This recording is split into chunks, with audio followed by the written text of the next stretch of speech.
दोस्तों, जीवन में सबसे भारी बोझ क्या है? धन की कमी, रिश्तों की परेशानी? नहीं, सबसे भारी बोझ है चिंता। आज की इस दिव्य कथा में हम सुनेंगे भगवान श्री कृष्ण का अद्भुत उपदेश, जो हमारी सारी चिंता, भय और नकारात्मकता को दूर कर देता है। और अंत में मिलेगा महादेव का प्रेरणादायक संदेश, जो जीवन को नई रोशनी से भर देगा। तो चलिए शुरू करते हैं। जय श्री कृष्ण। हर हर महादेव। युवक बेचैन है।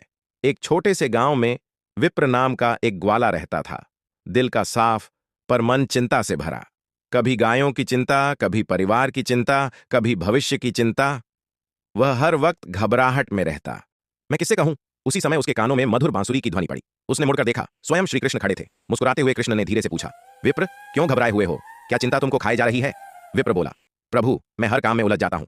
जो हो चुका उसकी चिंता, जो नहीं हुआ उसकी चिंता, जो होने वाला है उसकी चिंता। स्वस्थ मन तो जैसे कभी मिलता ही नहीं। कृष्ण मुस्कुराए, चलिए मैं तुम्हें एक बात दिखाता हूं।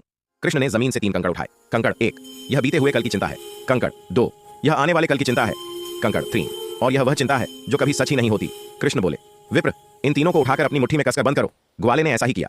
थोड़ी देर में उसका हाथ दर्द करने लगा। कृष्ण ने पूछा, दर्द क्यों हो रहा है? विप्र बोला, प्रभु, मैं इन्हें छोड़ नहीं पा रहा। कृष्ण बोले, यही तो तुम्हारी समस्या है। तुम उन चिंताओं को पकड़े बैठे हो जिनकी न कोई जरूरत है, न कोई मूल्य। जब तक छोड़ोगे नहीं, दर्द कम नहीं होगा। कृष्ण ने विप्र का हाथ खोला और कहा, विप्र, जिंदगी में 2 ही चीजें होती हैं। 1, जो तुम्हारे नियंत्रण में है उसे बदलो। 2, जो तुम्हारे नियंत्रण में नहीं उसे भगवान पर छोड़ दो। यही चिंता का अंत है। कृष्ण ने आगे कहा, क्या तुमने कभी देखा है, जब बादल घने हो जाते हैं तो सूर्य छिप तो जाता है, पर खत्म नहीं होता। वह फिर चमक, आकाश में कंपन, दिव्य ध्वनि, महादेव प्रकट। महादेव बोले, विप्र, चिंता केवल उन लोगों को खाती है जो अपने मूल्य को भूल जाते हैं। तुम्हारी शक्ति तुम्हारे भीतर है, किसी परिस्थिति में नहीं। महादेव का वचन, जो व्यक्ति परिश्रम, विश्वास और धैर्य तीनों को साथ रखता है, उसे दुनिया की कोई शक्ति रोक नहीं सकती। महादेव ने आगे कहा, जब जीवन कठिन लगे तो मेरी यह बात याद रखना, जिसे तुम खोने का डर मानते हो वह कभी तुम्हारा था ही नहीं, और जो वास्तव में तुम्हारा है उसे कोई छीन नहीं सकता। विप्र बोला, प्रभु, आज से मैं चिंता नहीं करूंगा, मैं कर्म करूंगा और बाकी आपको सौंप दूंगा। कृष्ण ने आशीर्वाद दिया। चिंता वहीं खत्म होती है जहां विश्वास शुरू होता है। विप्र का जीवन बदल गया। वह अधिक शांत, खुश और संतुलित हो गया। और गांव वाले कहते हैं, उनके चेहरे पर हमेशा कृष्ण का प्रकाश झलकता। दोस्तों, ये कहानी सिर्फ एक ग्वाले की नहीं, हम सबकी कहानी है। अगर आप भी चिंताओं से घिरे हैं तो इस दिव्य संदेश को याद रखिए, कर्म आपके हैं, परिणाम भगवान के।